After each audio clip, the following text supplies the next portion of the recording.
El único medio por el que podemos tomar contacto con el mundo exterior y el principal medio por el que las distintas partes de nuestro cuerpo se comunican entre sí es nuestro sistema nervioso.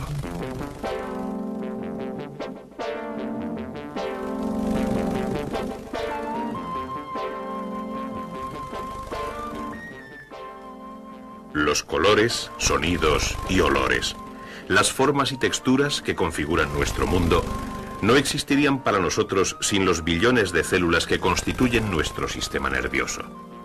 Nuestro sistema nervioso responde a los estímulos del mundo exterior, de forma que nos permite ser conscientes de nuestro entorno. Los músculos que nos mueven no responderían a nuestros pensamientos si el sistema nervioso no enviara impulsos desde nuestro cerebro.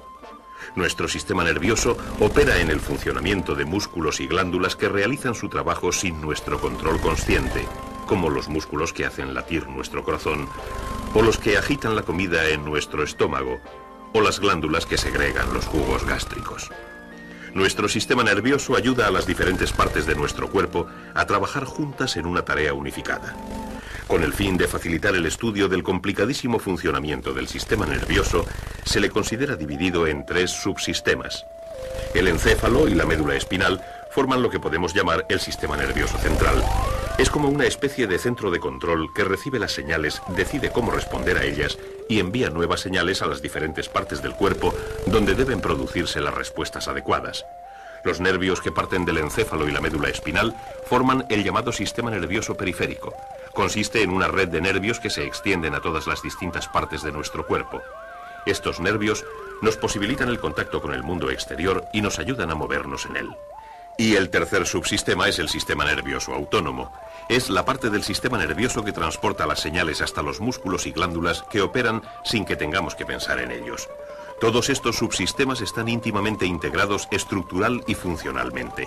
El sistema nervioso es una unidad que opera realizando complejas tareas. Como todas las demás partes de nuestro cuerpo, el sistema nervioso se compone de células vivas. Las células nerviosas o neuronas que integran el sistema nervioso están extremadamente especializadas. Como la mayoría de las células de nuestro organismo, una neurona contiene un núcleo y las demás estructuras en su citoplasma que le ayudan a realizar sus funciones vitales habituales. Pero tiene además 2 estructuras adicionales que la capacitan para realizar sus funciones especializadas. Son las fibras o ramas que se extienden desde el cuerpo celular de la neurona. Las fibras de muchas células nerviosas están cubiertas por una sustancia grasa llamada mielina. Las fibras transmiten los impulsos nerviosos de una célula a otra. Las fibras que recogen los impulsos de fuera de las neuronas son las llamadas dendritas, y las fibras que envían esos impulsos desde las neuronas al exterior se denominan axones. Una vez que el impulso nervioso ha atravesado una célula nerviosa, pasa del axón de esa neurona a la dendrita de otra neurona adyacente. Los impulsos nunca viajan en sentido opuesto. Si los axones o las dendritas de una célula nerviosa se dañan, pueden regenerarse. Pero la célula nerviosa en sí es tan especializada que ha perdido la capacidad de reproducirse. Una vez que el cuerpo celular muere, ninguna otra célula nerviosa, ninguna otra neurona ocupará su lugar. El cuerpo celular de una neurona tiene un tamaño microscópico, apenas unas milésimas de milímetro de diámetro. Sus dendritas y axones tienen igualmente un diámetro microscópico. Pero hay una enorme variedad en la longitud de estas estructuras, de unas milésimas de milímetro a cerca de 1 metro. Las fibras de algunas neuronas de la médula espinal se extienden hasta los dedos del pie. Tienen cerca de 1 metro de longitud. Las neuronas realizan su función especializada transmitiendo los impulsos nerviosos a lo largo de esas fibras. Un impulso nervioso es algo así como un trastorno eléctrico en movimiento, no precisamente una corriente eléctrica. Su velocidad depende en gran medida del diámetro de la fibra nerviosa. Cuanto mayor es el diámetro, más rápido es el impulso. La velocidad máxima de transmisión de un impulso es de unos 130 metros por segundo, unos 460 kilómetros por hora.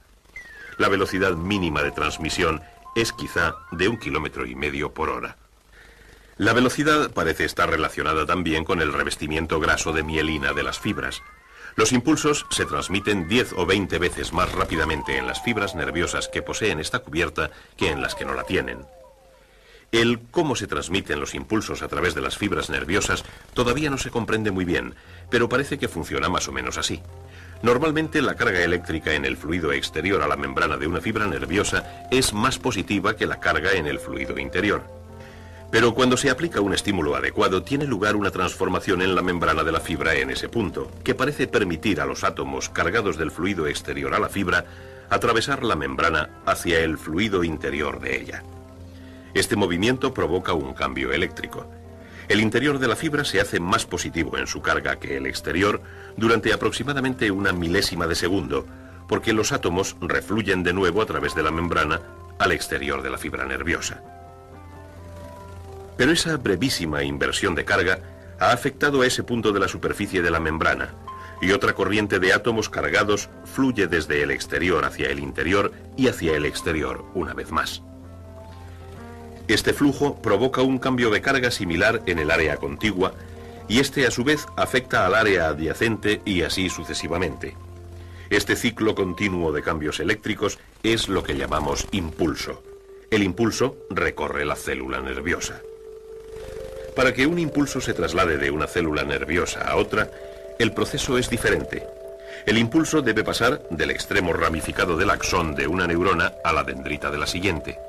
Esta zona, donde el axón y la dendrita se unen, se llama sinapsis. Pero en realidad los axones y las dendritas no entran en contacto directo. Hay una diminuta separación entre ellas, una brecha de apenas 1/1000ª de milímetro. Cuando el impulso alcanza el extremo ramificado del axón, unas estructuras especiales en los extremos emiten una sustancia química que atraviesa la brecha. Cuando una cantidad suficiente de esta sustancia se ha acumulado alrededor de la dendrita de la neurona, esta es estimulada e inicia su propio impulso.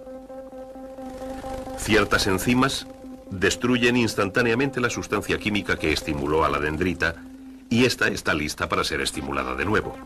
Todo este proceso lleva aproximadamente 1/1000ª de segundo. De esta manera se transmiten los impulsos. Muchos impulsos se inician por estímulos provenientes de nuestro entorno. La luz es un estímulo. Somos capaces de ver gracias a las células nerviosas sensibles a la luz y a sus diferentes longitudes de onda, que nos permiten ver en color. La luz es una forma de radiación electromagnética. Y también lo es el calor. Somos conscientes del calor gracias a ciertas células nerviosas sensibles a esa forma de radiación. Las células nerviosas altamente especializadas como estas son los llamados receptores de radiación. Otras células nerviosas son sensibles a estímulos químicos. Podemos oler y percibir sabores gracias a estos receptores químicos que son estimulados por ciertas moléculas. Nuestro entorno también produce estímulos mecánicos y tenemos receptores especializados sensibles a ellos también. Podemos sentir, percibir texturas, sentir presión o dolor gracias a estos receptores mecánicos. Cuando estos receptores, estas células nerviosas altamente especializadas, son estimulados, generan impulsos que viajan a través de sus fibras desde nuestros órganos sensoriales y otras partes de nuestro cuerpo a lo largo de los nervios sensoriales hasta el sistema nervioso central. Los impulsos solo pueden transmitirse partiendo de las células nerviosas receptoras hacia el sistema nervioso central. Muchas fibras de las neuronas se reúnen en paquetes o haces de fibras envueltos en tejido protector a los que llamamos nervios. Los cuerpos celulares de las neuronas sensoriales también se agrupan en racimos que llamamos ganglios y que se encuentran fuera del sistema nervioso central. La mayoría de los nervios sensoriales transmiten sus impulsos a la médula espinal, un cilindro o cordón alargado de tejido nervioso que se extiende a lo largo del conducto raquídeo o vertebral, el canal duro protector formado por las vértebras de la espina dorsal. La médula espinal está protegida por la columna vertebral y 3 membranas llamadas meninges. Recorriendo el centro de la médula espinal y a todo lo largo, hay un estrecho canal lleno de un líquido. Este canal central se conecta con cavidades en los ventrículos cerebrales que también contienen el mismo líquido. Envolviendo este canal central hay una masa de células nerviosas llamada materia gris debido a su color. La materia gris está formada principalmente por cuerpos celulares neuronales. Los impulsos sensoriales que penetran en la materia gris se transfieren a las neuronas y después se transmiten a través de la médula espinal y a lo largo de sus fibras a la parte externa de la médula, la materia blanca. La materia blanca está formada principalmente por paquetes de axones cubiertos de vainas grasas de mielina. Son estas vainas las que le dan una apariencia blanca, brillante. Las fibras de estos haces transmiten impulsos bien hacia arriba, hacia el encéfalo, o hacia abajo, desde el encéfalo. Hay 31 puntos exactamente a lo largo de la médula espinal, por donde los impulsos pueden entrar y 31 por donde salir. Desde ellos, 31 pares de nervios del sistema nervioso periférico se unen a la médula espinal y por consiguiente al sistema nervioso central. Los impulsos que recorren la médula espinal hacia arriba se dirigen hacia el extremo donde ésta se ensancha formando la médula oblonga o bulbo raquídeo que enlaza la médula espinal y el encéfalo. Como el resto de las partes del sistema nervioso, el encéfalo está formado por neuronas. El encéfalo puede considerarse como dividido en secciones. La médula es parte de una sección llamada tronco cerebral. El tronco cerebral lleva los impulsos a las demás partes del encéfalo. Otra parte es el cerebelo. El cerebelo no está implicado en las actividades que podemos controlar conscientemente. El control consciente de actividades tiene lugar en la parte más grande y más compleja del encéfalo, el cerebro. Más de la mitad de los 10 o 12.000 millones de células nerviosas que integran el encéfalo completo corresponden al cerebro.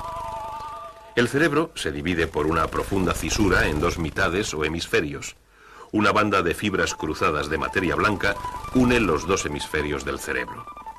Al igual que la médula espinal, el encéfalo se compone de materia blanca y materia gris, pero en el encéfalo sus posiciones están invertidas. Los haces de fibras nerviosas que forman la materia blanca componen la masa principal del encéfalo. Alrededor de esta hay una fina capa de neuronas de solo unos milímetros de espesor que compone la materia gris. La superficie de la materia gris del cerebro está plegada y arrugada. Estas circunvoluciones proporcionan a la materia gris una superficie mucho mayor de la que tendría si fuera lisa. Todos nuestros pensamientos, sentimientos y actos voluntarios tienen su origen aquí, en la materia gris del cerebro. Los impulsos llegan al encéfalo no solo indirectamente a través de la médula espinal, sino también a través de los llamados nervios craneales que conducen directamente al encéfalo. Hay 12 pares de estos nervios. Entre ellos están los nervios que nos permiten ver, oír, gustar y oler. Sus células receptoras son parte de nuestros órganos sensoriales, y así los impulsos del sistema nervioso periférico alcanzan nuestro encéfalo. El encéfalo es el centro de control de casi todas las actividades de nuestro cuerpo. Las neuronas que componen su delicado tejido están protegidas por las mismas 3 membranas que protegen nuestra médula espinal, las meninges y por los huesos del cráneo. En el encéfalo, las señales que llegan son registradas y evaluadas. Aquí se toman las decisiones de qué respuestas dar a estos impulsos de llegada. Las células receptoras del ojo pueden informar a nuestro encéfalo, por ejemplo, de que hay una cascada en cierta dirección, a cierta distancia. Podemos sentir que es algo atractivo y desear caminar hacia ella. Estas decisiones son tomadas en el encéfalo. Las células receptoras de nuestra piel informan a nuestro encéfalo de que el agua que entra en nuestra boca está fría. El placer que podemos sentir surge, se origina en el encéfalo y quizá nos haga sonreír. Si una gota de agua resbala por nuestra barbilla, las células receptoras de la piel envían impulsos a nuestro encéfalo, donde el mensaje es interpretado y se decide si hacer algo al respecto y cómo hacerlo. Hasta ahora hemos seguido únicamente el recorrido de los impulsos hacia el encéfalo desde el sistema nervioso periférico. Estos impulsos nos han hecho conscientes de sucesos y objetos de nuestro entorno. Pero para realizar nuestras decisiones, ciertos impulsos deben salir de nuestro encéfalo para poner en funcionamiento los músculos que nos permiten caminar, sonreír o enjugarnos la barbilla. Los impulsos originados en las células del encéfalo se transmiten desde el sistema nervioso central a las neuronas motoras, que son las responsables de los movimientos o acciones que realizan las partes de nuestro cuerpo a las que se dirigen los impulsos. Cuando decidimos hacer algo, los impulsos viajan desde el encéfalo a través de la médula espinal y hacia el exterior a través de uno o más de los 31 puntos que conectan la médula espinal con los nervios motores del sistema nervioso periférico. Trasladándose de neurona en neurona, de axones a dendritas, un impulso enviado a un músculo llega finalmente al lugar donde el axón de una neurona penetra en un músculo. En ese momento no hay otra neurona a la que la célula nerviosa pueda transmitir su impulso, sino que ahora los extremos ramificados del axón están casi en contacto con una zona muscular especializada. Hay una brecha similar a la sinapsis entre el axón y el músculo. Entonces, las estructuras especiales en el extremo de las ramificaciones del axón liberan una sustancia química. Esta atraviesa la diminuta brecha y el impulso se transmite al músculo. Las fibras musculares se contraen. Los impulsos enviados de este modo llegan a coordinar simultáneamente la contracción y relajación de los músculos que nos permiten caminar, sonreír o enjugarnos la barbilla. Y las señales enviadas de vuelta a nuestro encéfalo a través de las células sensoriales lo mantienen informado de todas estas actividades. Nuestro encéfalo controla constantemente todo lo que hace nuestro cuerpo, incluso aunque no seamos conscientes de ello. Ni siquiera somos conscientes de cómo hemos hecho trabajar a nuestros músculos en coordinación para poder mover las piernas o los músculos de la cara o los de la mano para dirigirla exactamente al lugar de la barbilla que queríamos. Nuestro encéfalo se encarga de eso por nosotros, lo deseamos y ya está hecho. Complejísimas conexiones entre los miles de millones de células nerviosas del encéfalo hacen todo esto posible. Algunos movimientos tienen lugar incluso antes de que seamos conscientes de ellos. Tocar un objeto punzante puede provocar esto. Para producir esta rápida reacción, los impulsos siguen una especie de atajo llamado arco reflejo. El objeto punzante produce un estímulo en las células receptoras sensoriales. El impulso sigue su curso natural a través de las células nerviosas sensoriales, dendritas dentro, axones fuera, hasta la médula espinal. En la médula el impulso continúa subiendo a lo largo de la materia blanca hacia el encéfalo. Pero al mismo tiempo, las neuronas de la materia gris de la médula espinal generan un nuevo impulso. Esto sucede en las neuronas asociación. Las neuronas asociación pueden transmitir impulsos desde las neuronas sensoriales directamente a las neuronas motoras sin pasar por el encéfalo. De esta manera, mientras el impulso que informará al encéfalo del objeto punzante doloroso asciende rápidamente por la médula espinal, otro impulso viaja en otra dirección a lo largo de una senda motora hacia los músculos del dedo, la mano y el brazo. E incluso antes de que seamos conscientes del peligro que representa un objeto punzante, los músculos han retirado el dedo. Una fracción de segundo más tarde se puede sentir el dolor, pero el peligro ya ha pasado. Así, las diferentes partes de nuestro sistema nervioso periférico y central están constantemente en interacción, haciéndonos conscientes de nuestro entorno, permitiéndonos decidir cómo responder ante él, capacitando a nuestro cuerpo para hacer lo que queramos hacer y a veces protegiéndolo. Pero hay muchas otras cosas que nuestro cuerpo tiene que hacer y que nos sería muy difícil controlar y dirigir. Nuestro corazón sigue latiendo, sus válvulas abriéndose y cerrándose a un ritmo adecuado, los jugos gástricos siguen siendo segregados, los músculos de nuestro estómago producen los movimientos ondulares que baten los alimentos y los trasladan a otros órganos del aparato digestivo. Estos son solo unos ejemplos de la gran cantidad de actividades controladas por el tercer subsistema de nuestro sistema nervioso, el sistema nervioso autónomo. El sistema nervioso autónomo dirige el funcionamiento de músculos y glándulas a un nivel inconsciente. Sus actividades se realizan sin que nosotros seamos conscientes de ellas. La mayoría de estos controles residen en el cerebelo y otras partes del encéfalo fuera del cerebro. Ciertas regiones del encéfalo, que controlan el equilibrio de las sustancias químicas de la sangre, estimularán la actividad de las glándulas paratiroides cuando el nivel de calcio es demasiado bajo, o indicarán a la glándula pituitaria que emita hormonas para incrementar la actividad de los riñones cuando la cantidad de agua en nuestra sangre es demasiado grande. En situaciones de estrés, una parte del encéfalo indicará a las glándulas suprarrenales que segreguen adrenalina en la sangre, y más tarde les indicará que se detengan cuando la emergencia haya pasado. El funcionamiento de algunos órganos está afectado por pares de nervios que transmiten los impulsos desde el cerebelo y tienen efectos opuestos. Impulsos de un nervio pueden acelerar los latidos del corazón, impulsos de otro pueden aminorarlos. Un nervio dilata la pupila del ojo ensanchándola y admitiendo así más luz. Otro la constriñe y reduce la cantidad de luz que pasa. Esta habilidad del encéfalo de mantener el funcionamiento de órganos y glándulas en un equilibrio adecuado ayuda a nuestro cuerpo a mantener la llamada homeostasis, un estado constante de equilibrio interno. De manera que el funcionamiento de nuestro sistema nervioso nos hace conscientes de nuestro entorno, nos permite decidir cómo reaccionar ante él y mantiene nuestras glándulas internas y demás órganos en perfecto funcionamiento y coordinados entre sí. Y la parte principal de este sistema es el encéfalo, tan complejo que todavía no hemos conseguido comprender totalmente su funcionamiento. Sabemos, por ejemplo, que los impulsos que parten de la parte izquierda de nuestro cuerpo llegan al hemisferio derecho de nuestro cerebro, y que los que parten del lado derecho van al hemisferio izquierdo. En varios puntos de la médula espinal, los senderos nerviosos parecen cruzarse, pero no sabemos cuál es la función de esa inversión.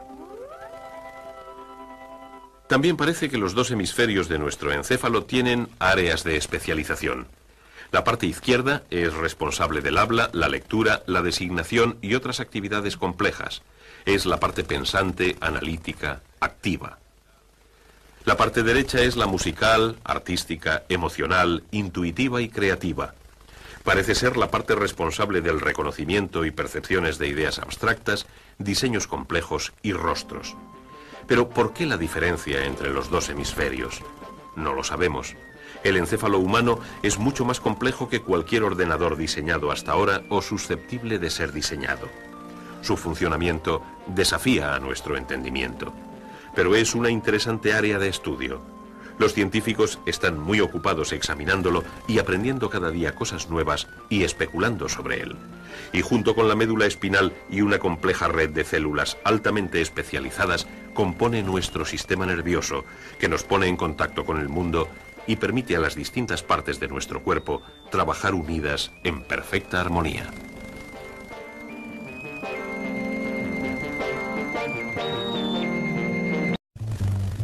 El único medio por el que podemos tomar contacto con el mundo exterior y el principal medio por el que las distintas partes de nuestro cuerpo se comunican entre sí es nuestro sistema nervioso.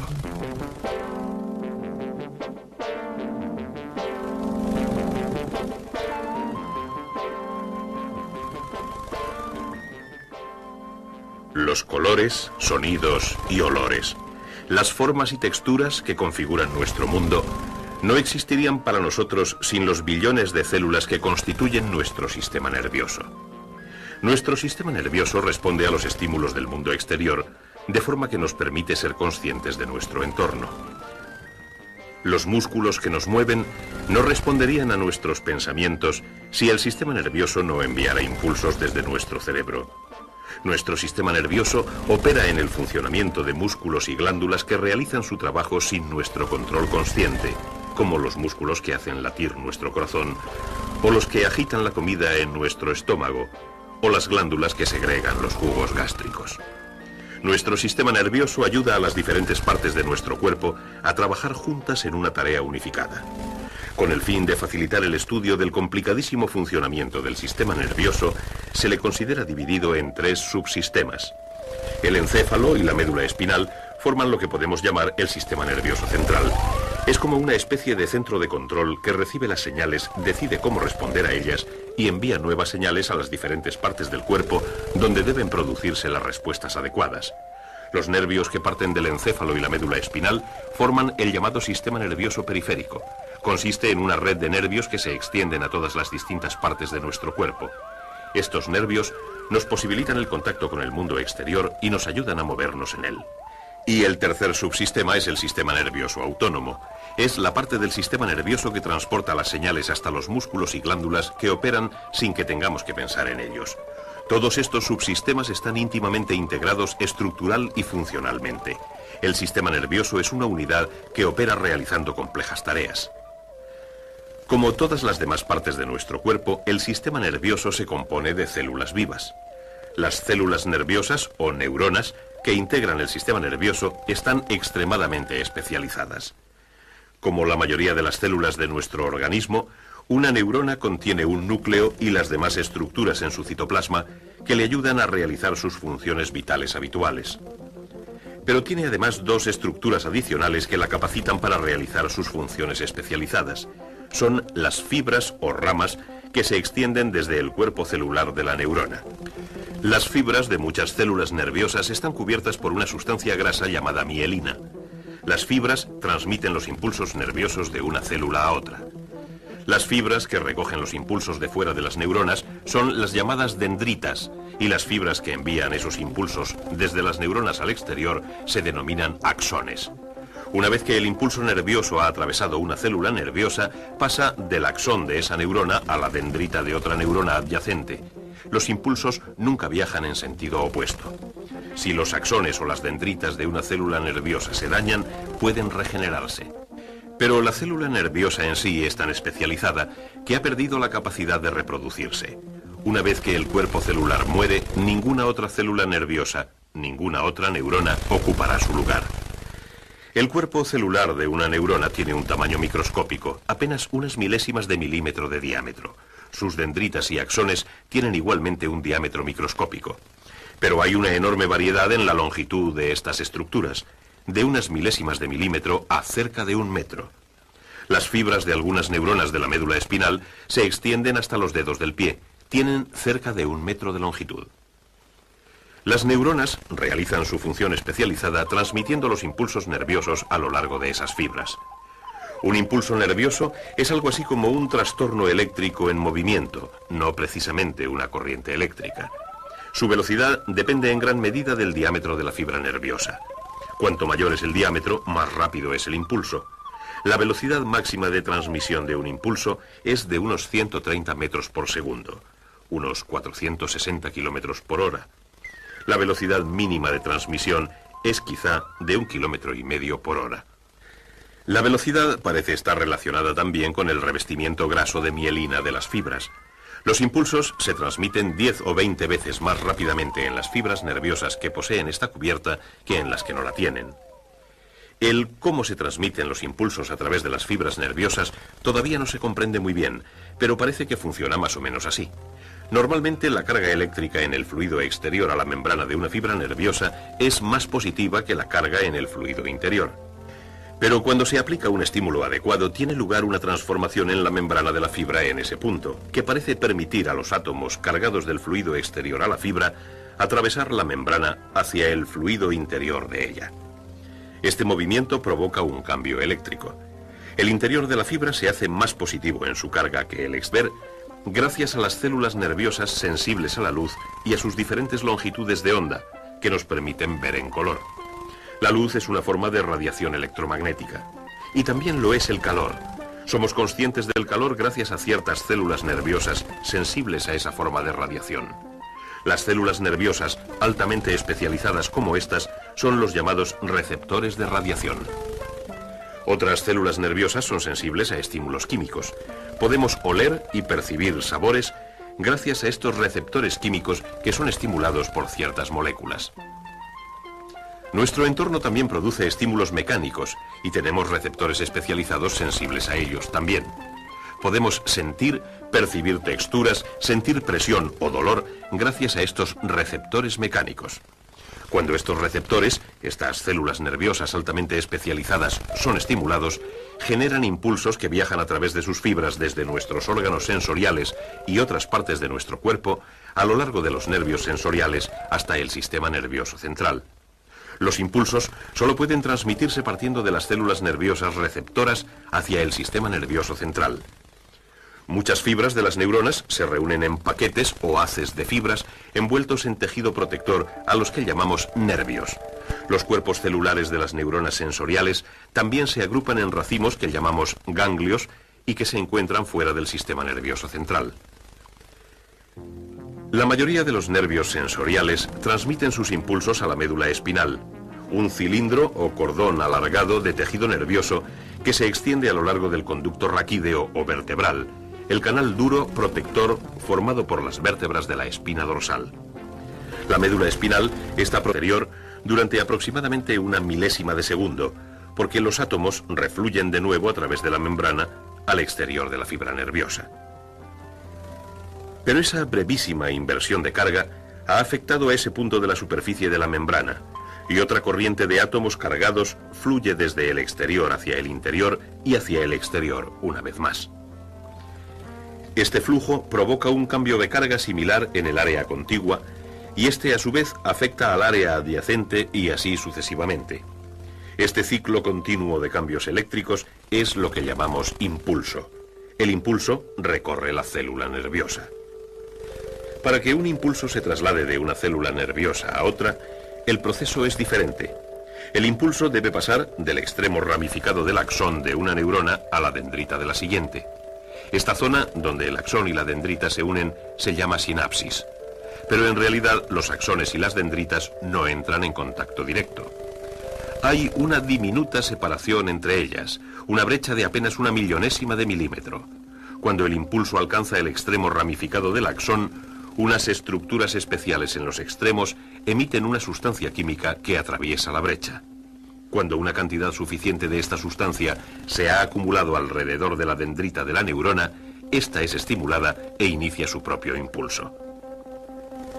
Ciertas enzimas destruyen instantáneamente la sustancia química que estimuló a la dendrita y esta está lista para ser estimulada de nuevo. Todo este proceso lleva aproximadamente 1/1000ª de segundo. De esta manera se transmiten los impulsos. Muchos impulsos se inician por estímulos provenientes de nuestro entorno. La luz es un estímulo. Somos capaces de